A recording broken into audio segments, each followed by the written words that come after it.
최근에 유튜브에서 그 강의 한 편을 들었는데요. 그 강연 제목이 인정 중독에서 벗어나는 법, 이런 그 주제였는데, 강사가 서울대 경영학과를 나온 여성 아나운서였습니다. 뭐 겉으로 보기에 이분 성공했네, 그 성공한 사람이다, 그런 평가를 받을 만한 경력을 가진 젊은 여성이지만, 그 강연을 듣다가 보니까요, 그 내면의 고뇌가 엄청 컸던 것을 금방 알 수가 있었습니다. 특별히 그 대학 입시 과정에서 치루어야 했던 이 대가 지불, 이게 상상을 초월합니다. 예를 들면은 그 어린애가 입시 내내 그 침대를 사용하지 않고 잤다. 그 무슨 말인가 하면 그냥 책상에 엎드려 잤다는 뜻이에요. 아니, 왜 그 침대에서 짧은 시간이라도 숙면을 취해야 되는데 왜 그랬냐? 대답 간단합니다. 못 일어날까 봐. 편안하게 자면 못 일어날까 봐. 그리고요, 항상 불을 켜놓고 잔 거, 그건 수면에 굉장히 그 방해가 되는 거 아니겠습니까? 심지어는요, 이 식곤증이 올까 봐 밥을 최대한 적게 먹었다. 그 한창 먹을 나이에 그 입시생들인데 말이죠. 그리고 이제 학교 수업이 끝나면 바로 이제 독서실로 가서 공부하는데, 그 독서실이 오후 2시에 문을 닫는데요. 그럼 이제 독서실 문을 닫으면 이제 가방 다 챙겨가지고 집으로 가는데요. 놀랍게도 그 새벽 2시 넘어 집에 가서는 꼭 그 팔도 비빔면을 끓여 먹었답니다. 아니, 무슨 그 늦은 시간에 팔도 비빔면이냐, 제 참 의아했더니 그 이유가 참 처절합니다. 그거 먹고 소화시킬 동안이라도 잠 안 자고 공부할 수 있을 것 같아서. 이 정말 상상을 초월합니다. 이제 버스를 기다리면 그 정거장에 이제 요새는 이제 5분 뒤에 옵니다, 3분 뒤에 옵니다, 다 나오잖아요. 그 짧은 시간이 아까워가지고 그 시간에 앉아서 문제를 푸는 거예요. 한 번은 그 장면을 그 친구가 몰래 찍어가지고 싸이월드에 올린 적도 있다는데요. 강연 중에 그 사진을 이제 띄워준 걸 제가 보니까 그 어린 학생이 정말 그냥 안쓰러웠죠. 이런 식으로 무리하다 보니까 몸도 마음도 다 망가지는 거죠. 그래서 입시 스트레스로 구토 증상을 동반한 편두통으로 고통당해왔다. 이런 참 깜짝 놀랄 그런 그 아픈 고백들을 쭉 하더라고요. 이게 19살 어린 여학생이 겪어야 했던 몸부림인데요. 이처럼 그야말로 완전 공부하는 기계처럼 그렇게 공부를 해서 서울대 경영학과에 입학하게 됐는데, 아니, 우리 생각에 이렇게 정말 고통을 수반한 몸부림을 쳐서 얻어낸 목표인데, 이제 그 합격증 손에 쥐고 이제 고생껏 행복 시작 이렇게 기뻐 소리쳐야 될 것 같은데 그게 아니더라는 겁니다. 그렇게 몸부림 쳐서 원하던 대학에 합격을 했는데 행복하기는커녕 정신적인 공허함이 물밀듯 밀려와가지고 방황했다는 거예요. 이런 식의 고뇌가 많았답니다. 내 인생의 목표가 정말 대학 입학이었나? 이게 옳은 인생의 목표인가? 난 무엇을 위해 산 거지? 엄마를 위해 살았나? 선생님을 위해 살았나? 이런 식으로 휘몰아치는 감정을 감당할 수가 없더라는 거예요. 그래서 이 공허한 마음을 달래기 위해서 이 사람이 선택한 게 뭐냐? 새로운 목표를 잡는 겁니다. 그게 이제 다이어트와 외모 가꾸기. 무리한 다이어트 내용을 다 설명할 필요도 없지만요, 상상을 초월해요. 그렇게 극심한 그런 다이어트를 감행해가지고 몸무게를 무려 35kg까지 감량했다는 거예요. 이게 대단한 사람 아닙니까? 이 사람은 목표를 한번 정하면 반드시 이루어내는 그런 사람인데요. 여기서도 또 문제가 생겨요. 겉으로 보기에는 새롭게 설정한 다이어트라는 목표를 성공적으로 이루고 35kg를 날씬하다 이렇게 표현하는 게 맞는지 모르겠는데요.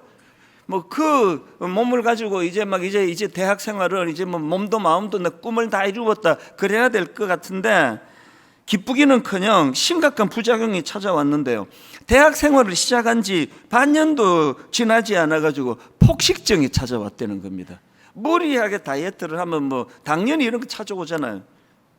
그래서 이제 이 여학생이 한번 폭식하면은 도넛 2박스를 앉은 자리에서 다 먹었대요. 이게 뭐 어떻게 된 거냐고요.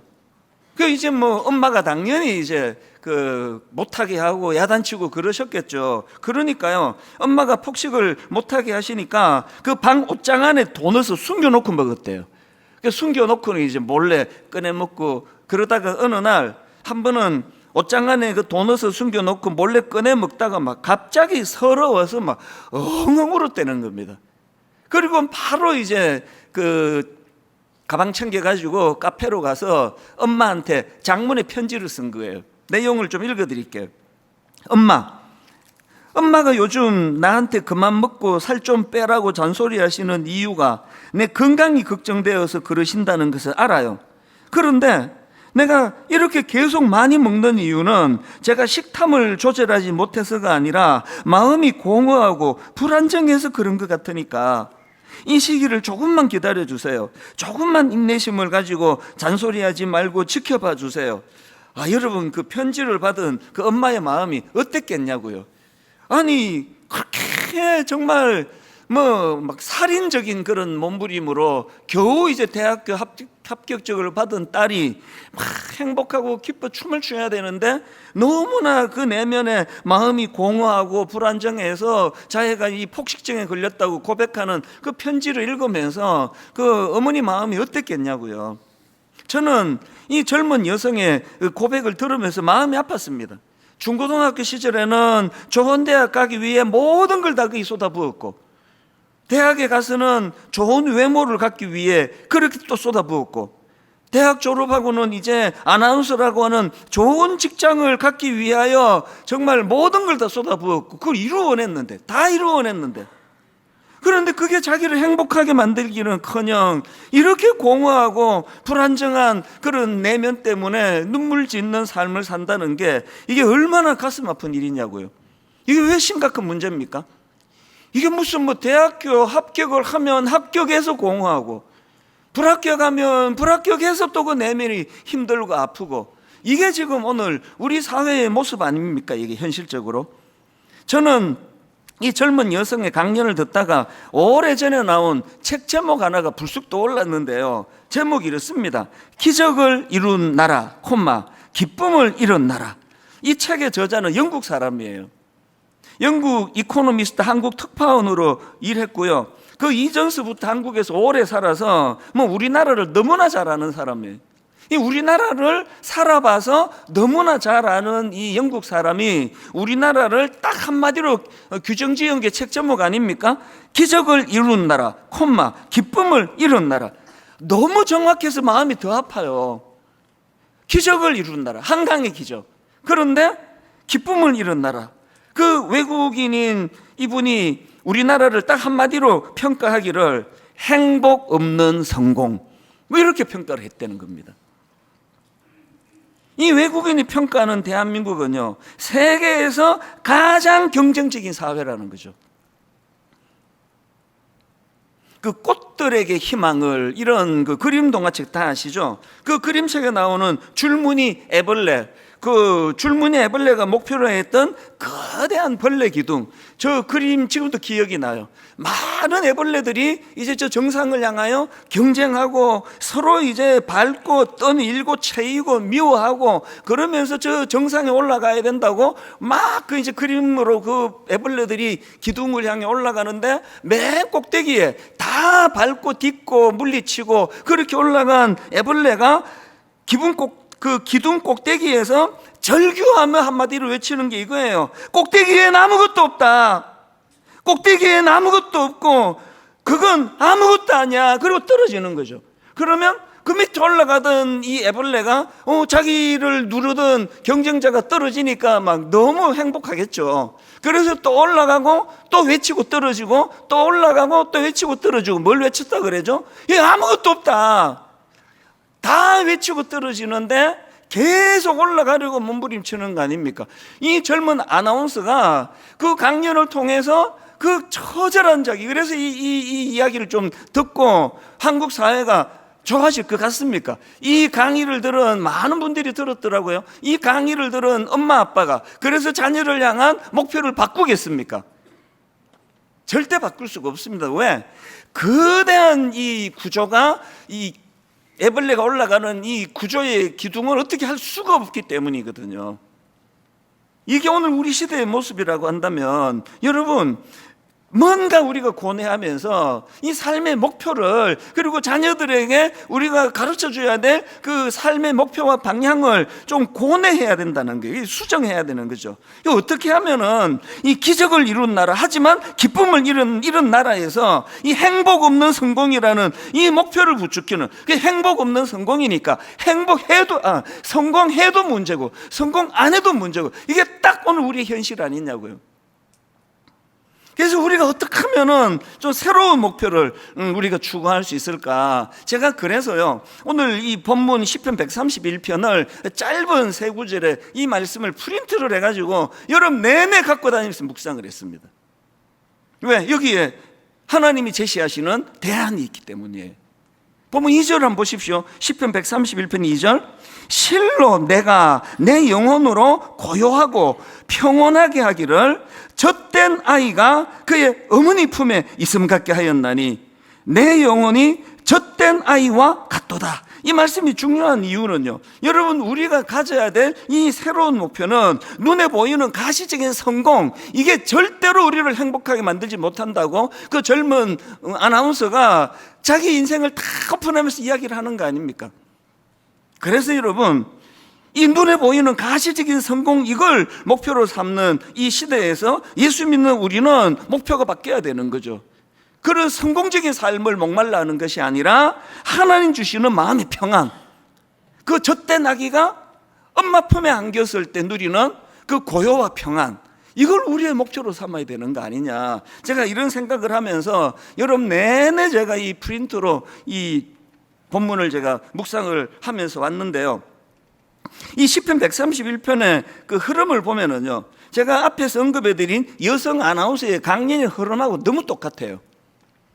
그 여성 아나운서가 그 강연 앞부분에서 자기가 인정욕구라는 병든 마음이 가져다준 잘못된 목표로 인해 고통당했던 그 내용을 쭉 열거를 하는 거거든요. 그걸 쭉 열거하고 이제 강의 후반부로 가서는 이제는 나는 이제 이렇게 살지 않을 겁니다, 이거예요.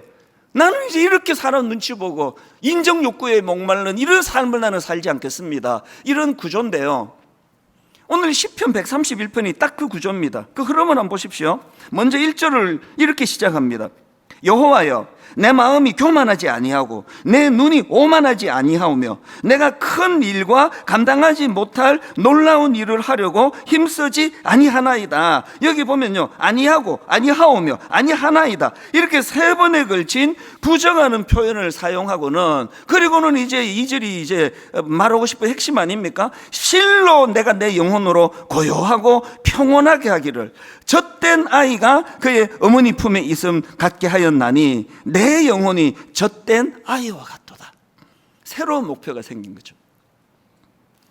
그 김정훈 목사님이 쓴 시편 렉시오 디비나라는 책에 보니까 이 부분을 이렇게 설명하더라고요. 한번 들어보세요. 여기 보면 이제까지 걸어오던 길과 대조적인 삶의 방향을 제시한다. 시인은 자신의 새로운 방향을 어머니 품에 젖된 아이로 제시하고 있다. 그는 이 그림 속에서 고요함과 평온함을 그려내고 있다. 순례자는 자신이 젖된 아이가 어머니 품에서 비로소 평안함과 고요함을 되찾고 잠든 모습과 같다고 보았다. 구약학자인 김정우 교수님이 쓴 시편 주석에서도 비슷한 설명이 나옵니다. 그것도 읽어드릴게요. 시인은 심장이 터지도록 숨을 가쁘게 쉬면서 세계 최고의 봉우리를 정복하고야 말겠다는 등산가의 모습과 콤마하고 어머니의 품 안에서 말로 표현할 수 없는 기쁨과 안식을 누리는 젖된 아이의 모습을 대비하고 있다. 그리고 이렇게 설명합니다. 태산을 정복한 기쁨보다는 어머니의 사랑에 정복된 기쁨이 더 큼을 보여줌으로써 주님과의 친밀함이 얼마나 소중한지 보여준다. 이리하여 시인은 이 따옴표하고요, 위대한 사역을 다루고 있는 1절을 지나 또 따옴표하고요, 하나님과의 절대적인 관계로 넘어가는 2절을 설명한 후에 마지막 3절에서는 주님의 눈을 응시한다. 그게 3절 결론입니다. 이스라엘아, 지금부터 영원까지 여호와를 바랄지어다. 제가 이 시편 131편을 묵상한 이유는 그 내용도 너무나 주옥 같지만요, 저는 그 저자가 다윗이라는 점을 주목하거든요. 여러분, 다윗 다 아시잖아요. 세상의 그 어린 나이에 그 악한 절대 권력자를 잘못 만나가지고 살해 위협을 당하고 억울한 그런 일로 그렇게 쫓겨다니는 삶을 경험했고요. 나중에는 이제 왕이 됐는데 이 자리가 좀 잡힐라 그러니까 세상에 이게 자식이란 놈이 이게 권력에 눈이 어두워가지고 아버지 목에 칼을 들이려는 쿠데타를 일으켜요. 거기에 쫓겨서 도망을 가는 이런 처절한 삶을 경험한 게 이게 다윗이거든요. 그 다윗이 자기 인생을 녹여가지고 쓴 게 이 131편 아닙니까? 이 시는요, 문학적으로 뭐 화려한 기교를 뽐내기 위해 쓴 시가 아닙니다. 아까 그 젊은 여성이 자기 삶을 다 고백하고 드러내므로 정말 올바른 인생의 삶을 살아가기를 그렇게 교훈하고 싶어하는 거랑 같은 맥락이거든요. 지금 다윗이 말하고 싶어하는 그 삶의 목표가 그게 2절이요. 실로 내가 내 영혼으로 고요하고 평온하게 하기를 젖된 아이가 그의 어머니 품에 있음 같게 하였나니 내 영혼이 젖된 아이와 같도다. 이게 제 기도 제목이 됐습니다. 뭐 제가 목회를 얼마나 잘하는지, 뭐 설교를 막 얼마나 잘하는지, 뭐 유튜브에 막 제 설교 조회가 막 얼마나 많은지, 막 이런데 관심을 기울이는 이 모든 게 다 1절이에요. 이제 1절을 좀 뛰어넘자는 거예요. 막 얼마나 인정을 받느냐, 이런 목마름은 좀 뛰어넘고, 그리고는 이 1절에 머무는 인생이 아니라 2절로 넘어가는 인생이 되게 해달라. 이게 지금 저의 기도 제목이거든요. 근데 여기서 중요한 건요, 여기 나와 있는 2절에 보니까 지금 어머니 품에 안겨 있는 그 아기가요, 젖된 아이래요. 뭐 굳이 이걸 안 넣더라도 아기가 엄마 품에 있는 건 다 평안하고 고요하잖아요. 그런데 굳이 지금 그 다윗이 그 아기가 젖된 아기다, 이 뭘 강조하고 싶은 겁니까? 여러분, 젖 먹는 아기는요, 배고픔이라는 자기 필요를 채울 때 필요한 게 엄마 품이에요. 엄마 품에 안겨 어린 아기에게 젖을 물려줄 때 그때 마음의 평안이 이제 오는 거 아닙니까? 그래서 젖을 물려주기 전까지는 배고픈데 안아도 절대 울음을 그치지 않아요. 그걸로 만족이 안 됩니다. 배고파 죽겠는데 뭐 왜 안 넣냐고, 젖 달라고. 이게 젖 먹는 아기예요. 그런데 여기에서 지금 우리가 추구해야 될 고요와 평안은요, 젖된 아기예요. 더 이상 어머니에게서 자기의 결핍을 추구하지 않아요. 뭘 말하고 싶은지 여러분 아시잖아요. 저는 이게 신앙의 단계라고 생각합니다. 여기 지금 예수 처음 믿는 분들 당당히 구하세요. 여러분은 젖된 아기가 되면 안 돼요. 그 예수님에 대해서 뭐 잘 모르시는데 어떻게 젖된 아기가 되느냐고 안아주시면 귀찮긴 하지. 여러분은 젖 먹는 아기가 돼야 돼요. 구하세요. 마음껏 구하세요.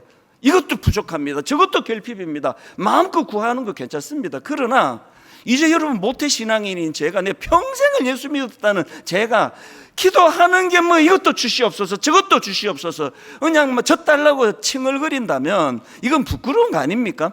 저만 그렇습니까? 우리 신앙이 성숙해 간다는 건요, 젖 먹는 아기처럼 엄마 품이 뭐 그게 뭐 대단한 게 아니라 젖을 물려 고픈 배를 채워주니까 내가 만족이 되고, 예수 믿는 우리 모두가 항상 주님 앞에 나오면 이런 거래 관계로 뭐 이것도 주시옵소서 저것도 주시옵소서, 도대체 요새는 안 주신다고, 뭐 품나 필요 없다고 이렇게 투정을 부린다면 오늘 우리 자신은 한번 깊이 돌아봐야 되는 거 아닙니까? 그래서 저는 이 본문을 묵상하다가 성 어거스틴의 어떤 명언 한마디가 떠올려졌는데요, 어거스틴이 이런 말을 했습니다. 주여, 내가 당신 앞에 무릎을 꿇기 전까지 내 영혼에는 참된 평안이 없었나이다. 그분이 주시는 그 무엇이 아니에요. 그분의 존재예요. 그래서 내가 주님 앞에 무릎을 꿇기 전까지 내 영혼에는 참된 평안이 없었습니다. 그분이 내 인생의 주님이 되어주시는 그 순간부터 목마름이 없었다는 그 얘기거든요. 여러분, 시편 16편 8절이요. 내가 여호와를 항상 내 앞에 모시며 그랬더니 그가 나의 오른쪽에 계심으로 내가 흔들리지 아니하느니라. 여러분, 그 배고픈 거하고 흔들리는 건 다른 내용이잖아요. 내가 뭐 어떤 결핍을 경험하는 거, 뭐 회사가 잘 안 되는 거, 뭐 이런저런 뭐 이런 머리가 아픈 여러 가지 일이 많은 거하고 존재가 흔들리는 거하고는 다른 이야기 아닙니까?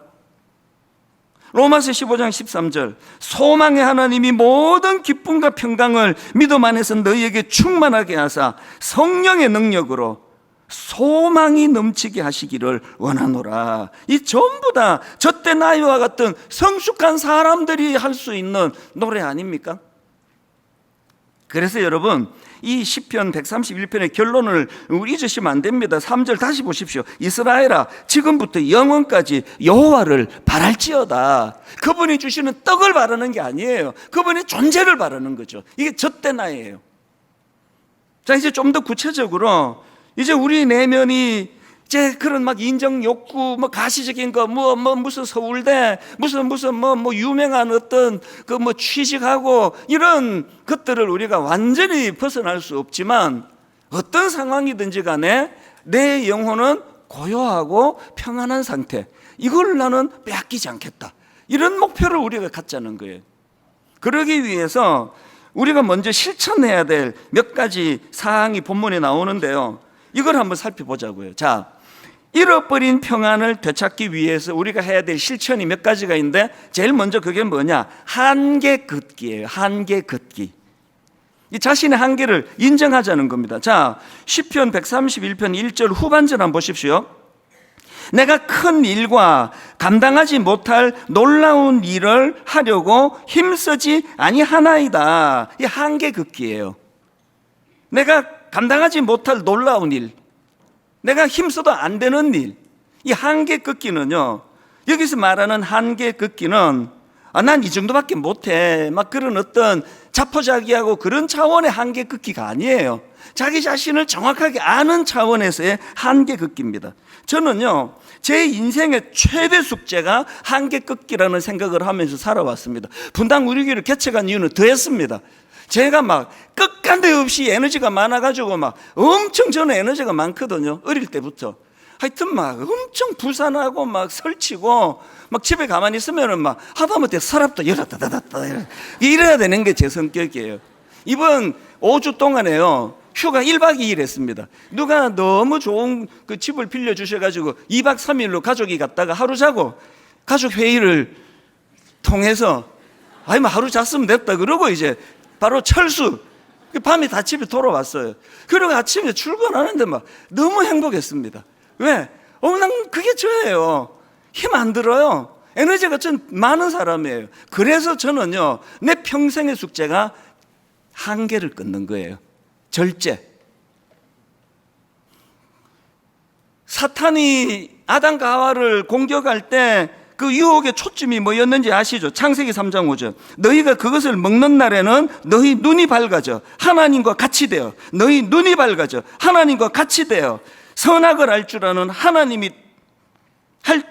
선악을 알 줄 하나님이 아심이니라. 지금 공격의 초점이 뭐죠? 하나님과 너 사이의 한계를 지워라. 이게 딱 오늘 이 포스트 모더니즘이라고 하는 이 시대 아닙니까? 지금 우리 모두가 다 하나님과의 경계를 다 지우고 있잖아요. 이번 여름에 그 올림픽이 참 여러 가지 감동을 줬지만 코미디가 하나 벌어졌잖아요.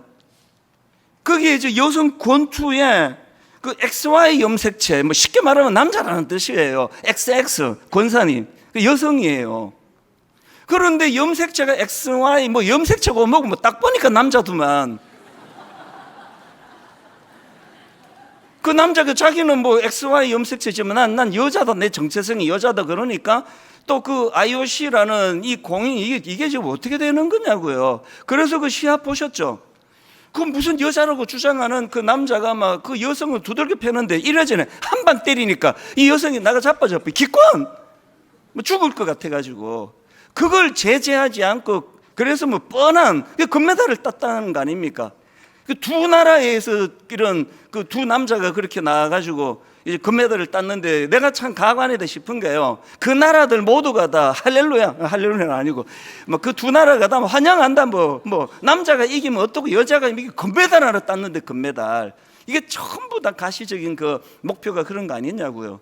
여러분, 우리가요 그 성소수자들의 고통을 공감하고 존중해야 돼요. 그 참 안쓰럽게 생각해야 돼요. 그럼 도와줘야 돼요. 이거 하고. 그러나 우리가 너 어떻게 해서든 다 도와줄게. 이게 잘 회복이 돼도 우리가 도와줄게. 이거 하고. 에이 그 남자인데 그렇게 여자 가고 싶니? 그 뭐 해라 뭐. 이거하고 같은 얘기냐고요 지금 이게.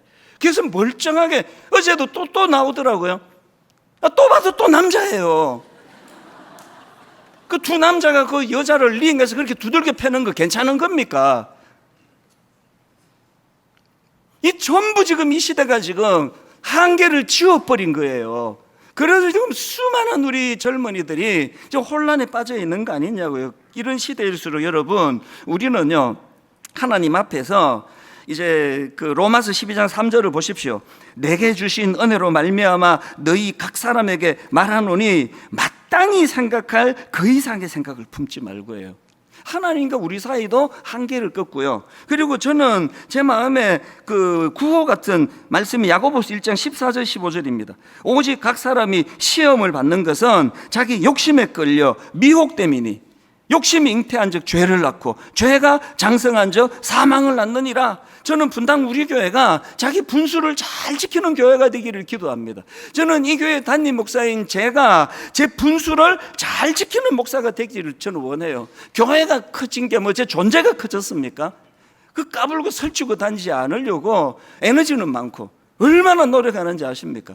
뭐 한국교회를 살리는 모임 근처도 안 가요. 한국교회를 제가 어떻게 살립니까? 교회 하나도 못 살리는데 자기 분수를 지키는 거예요. 철저하게 하나님과 나 사이에 분수를 지키고요.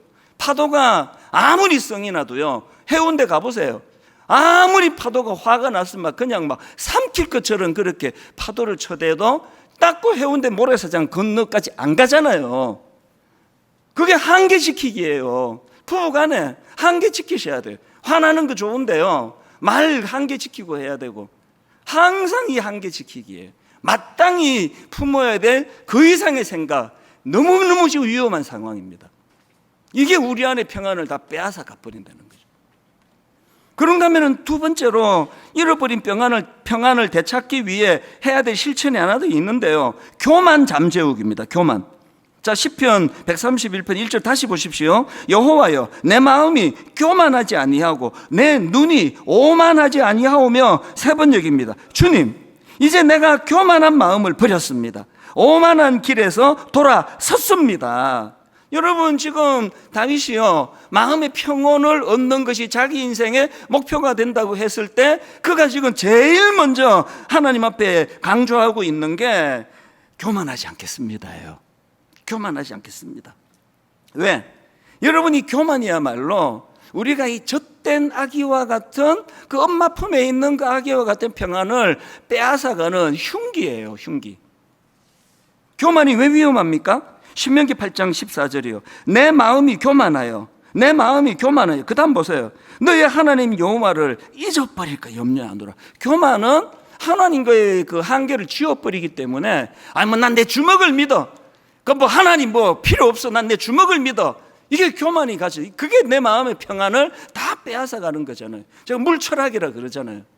내 마음의 평안을 지켜주는 게 그거예요. 하나님이 하라는 것까지만 하고 하지 말라는 거 안 하고 지금까지 그렇게 살려고 막 욕심이 나는데 참으면 좀 힘들긴 해요. 막 병도 나고 그래요. 막 하고 싶은데 참으니까.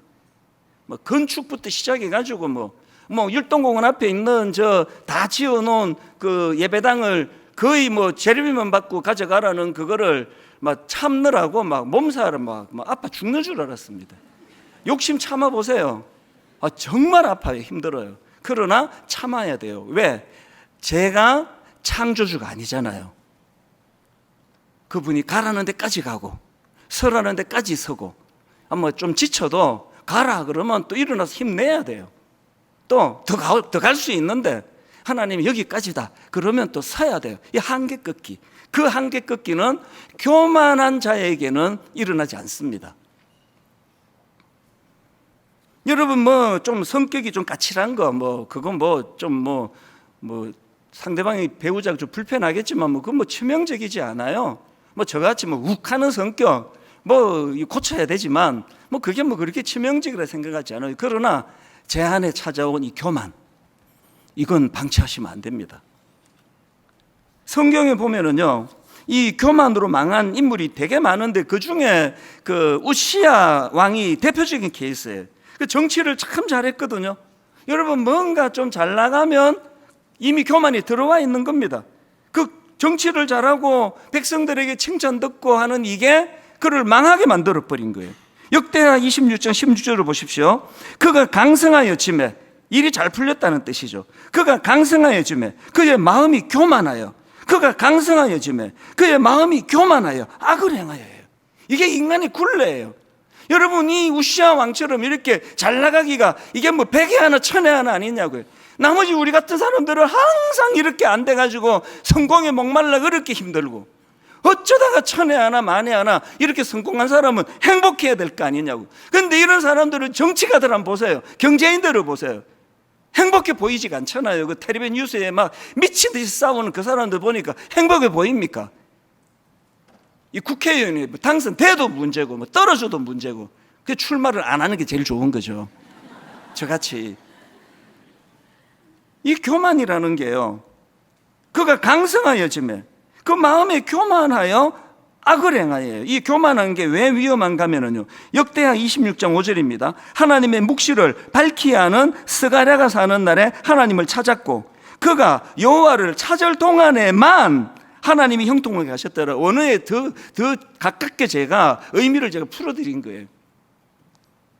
하나님의 묵시를 밝히 하는 스가랴가 사는 날에 하나님을 찾았고, 그가 여호와를 찾을 동안에만 하나님이 형통하게 하셨다. 하나님의 형통이 끊어지니까 찾아온 거 불안밖에 더 있냐고요. 맨날 불안한 거죠. 어디로 가야 되나? 우왕좌왕하고 바람에 나는 겨. 막 여리를 갔다가 아니네, 막 또 저리를 갔다가 아니네, 막 그렇게 열심히 우왕좌왕 하는데 뭐 여름 내내 그렇게 잠 안 자고 설치했는데 보니까 제자리에 와 있네. 뭐 계속 바람에 나는 겨.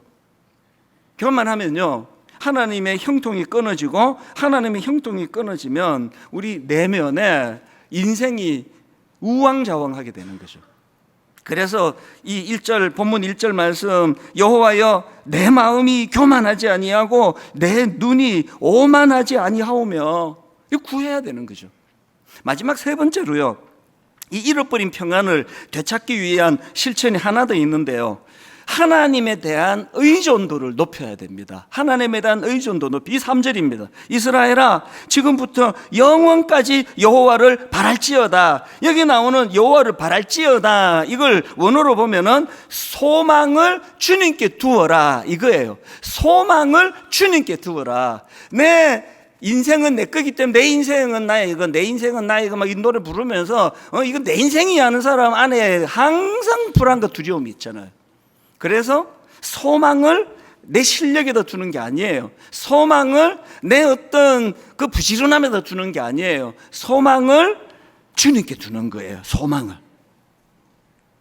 그래서 여러분, 제가 좋아하는 이 말씀 다 아시죠? 시편 147편 10절 11절, 여호와는 말의 힘이 세다 하여 기뻐하지 아니하시며 사람의 다리가 억세다 하여 기뻐하지 아니하시고, 여호와는 자기를 경외하는 자들과 그의 인자하심을 바라는 자들을 기뻐하시는도다. 하나님을 의존하는 거예요. 하나님, 저는 피조물입니다. 저는 이거 다 못합니다. 하나님은 창조주가 되십니다. 아버지, 내 인생에 개입하여 주시기 원합니다. 이게 하나님에 대한 의존도거든요.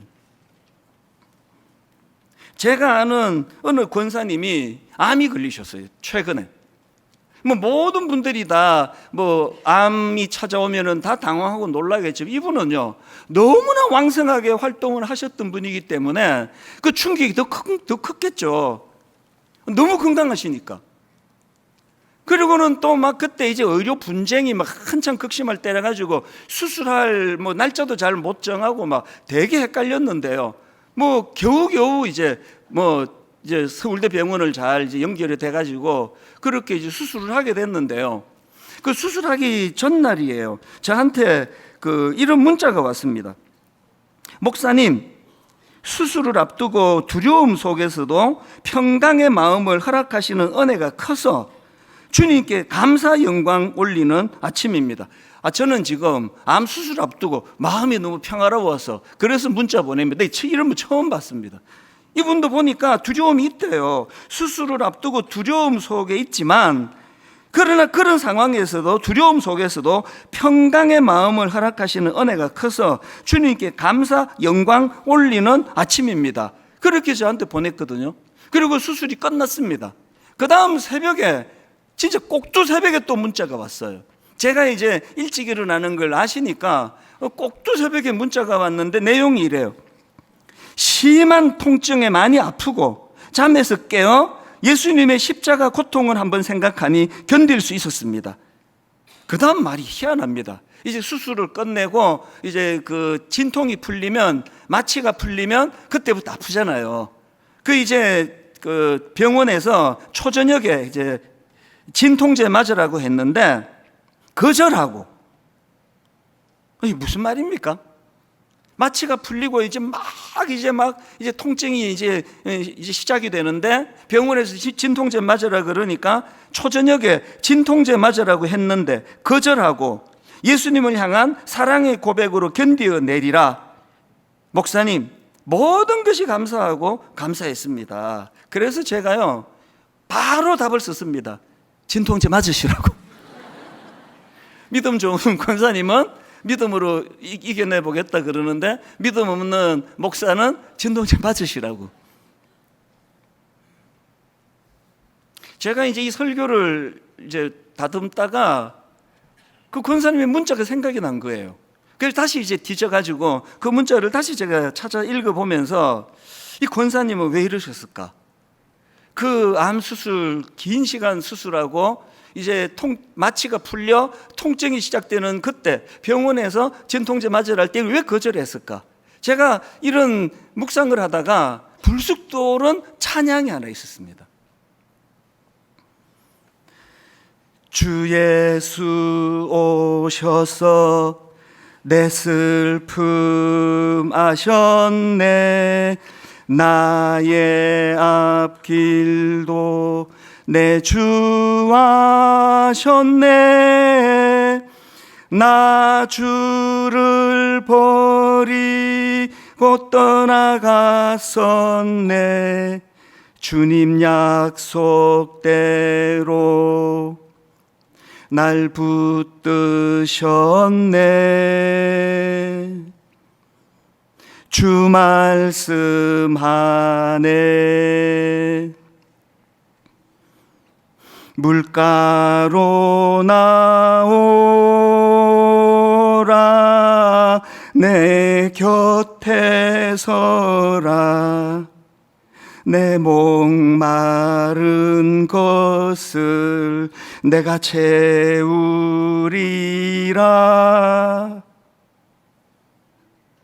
어둠에 헤맬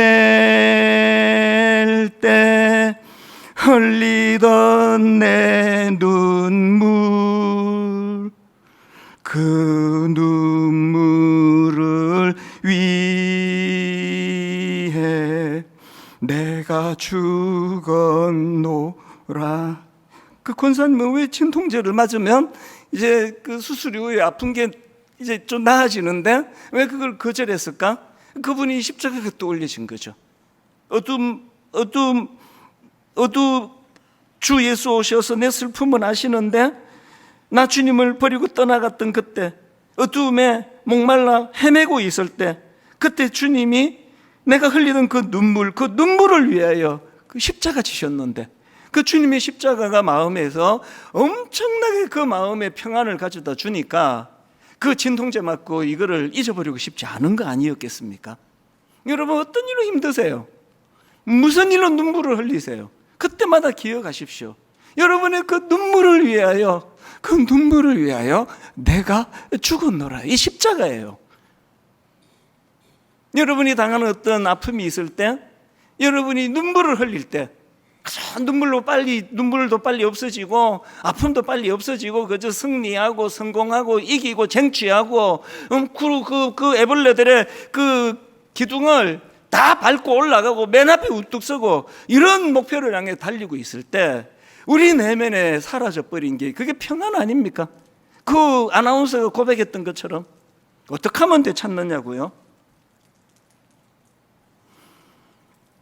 물가로 나오라 내 곁에 서라 내 목마른 것을 내가 채우리라 어둠에 헤맬 때 흘리던 내 눈물 그 눈물을 위해 내가 죽었노라. 그래서 십자가가 내게 평안을 가져다 주는 거죠.